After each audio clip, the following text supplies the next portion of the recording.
Hello दोस्तों, कैसे हो आप सभी? अ, आशा करता हूँ आप सभी बहुत अच्छे होंगे। चलिए आज के दिन में आप सभी का स्वागत है। अब आज दोस्तों हम बात करेंगे हनुमान चालीसा के पहले रहस्य की। दोस्तों हनुमान चालीसा में अनेकों चौपाइयाँ हैं, आप सभी जानते हैं। लेकिन दोस्तों हर चौपाई का एक अर्थ है और इस अर्थ को जानना अति आवश्यक है। यही हमारे पहले रहस्य की पहली सीढ़ी है। दोस्तों अब सवाल ये उठता है कि अर्थ क्यों आवश्यक है? दोस्तों हमारे लाखों करोड़ों लोग हनुमान चालीसा का पाठ करते हैं, लेकिन उनमें बहुत ही कम ऐसे लोग हैं जिन्हें उन्हें अक्षरशः अर्थ क्या के बारे में पता है। तो दोस्तों अर्थ जानकर पाठ करने से एक सबसे बड़ा फायदा ये होता है कि हमारे अंदर हनुमान जी की भक्ति भावना जागृत हो जाती है। हनुमान जी की महानता और हनुमान जी के जितने भी उन्होंने जो दुर्गम कार्य किए हैं, उन कार्यों की भावनाएं हमारे जाप के साथ जुड़ जाती हैं। दोस्तों ऐसा करने से हमारे पाठ की शक्ति कई गुना बढ़ जाती है।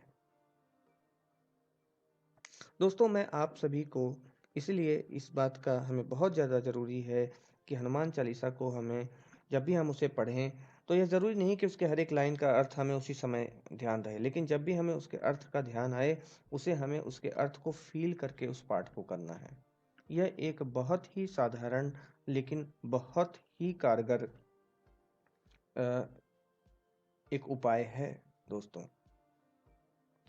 दोस्तों मैंने अपने जीवन में इस चीज़ को करके देखा एवं मेरे परिजनों एवं मेरे रिश्तेदारों ने भी इन चीज़ों को जिन्हें मैंने बताया उन्होंने इस प्रक्रिया इस उपाय को किया और इस उपाय से उन्हें आशातीत फल की प्राप्ति हुई। दोस्तों इस कोर्स में मैं आप सभी को आज के दिन ही एक पीडीएफ प्रदान करूंगा और उस पीडीएफ में सारे हनुमान चालीसा का पूरा अर्थ उसमें आपको मिल जाएगा। और दोस्तों हर एक कोर्स के हर एक दिन मैं आपको ये जो ज्ञान है, ये जो ज्ञान के साथ-साथ मैं आपको हर दिन के लिए कुछ अभ्यास भी प्रदान करूँगा। क्योंकि दोस्तों केवल ज्ञान से कुछ नहीं हो सकता। आपको उस ज्ञान को अप्लाई करना है, उसे अपने जीवन में उतारना है और उसे उतारने के बाद ही आपके अंदर एक ट्रांसफ़ॉर्मेशन, एक चेंजेज़ आ सकते हैं और आप जो भी पाठ करते हैं उसका आपको पूर्ण फल प्राप्त हो सकता है। इसलिए दोस्तों ये बहुत ज़रूरी है कि प्रत्येक दिन जो मैं अभ्यास दे रहा हूँ, उन अभ्यासों को आपको पूरी तरीके से उसका अनुसरण करना है और मुझे उसके बारे में बताना है। तो दोस्तों एक बात तो तय है कि अगर हमें जीवन में कुछ भी प्राप्त करना है तो हमें परिश्रम करना पड़ता है। साधना जगत में, स्पिरिचुअल वर्ल्ड में भी यही रूल अप्लाई होता है दोस्तों। आपको मेरे साथ पूर्ण सहयोग देना पड़ेगा। अगर आप मेरे साथ पूर्ण सहयोग दोगे, तो अवश्य ही आपको अनुभव प्राप्त होंगे। पाठ के पश्चात आपको अनुभव प्राप्त होंगे। इसलिए मेरा फिर से बार-बार आप सभी भक्तजनों से निवेदन है कि मैं जो जो भी आप लोगों को जो भी चीज़ों का अनुसरण करने को बोलूँ, आप अवश्य उसका अनुसरण करिए।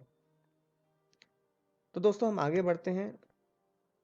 तो मैं आपसे ये बोल रहा था कि भावनात्मक पाठ का मतलब ये है कि अगर हमने जो पाठ है उसके अंदर हमने अगर भक्ति भावना जागृत करके यानी उसके अर्थ को समझ कर और फील करके पाठ किया तो वह पाठ को भावनात्मक पाठ बोलते हैं। भावनात्मक पाठ से हमारे जाप की ऊर्जा बढ़ जाती है। दोस्तों एक बहुत बड़ा विज्ञान है।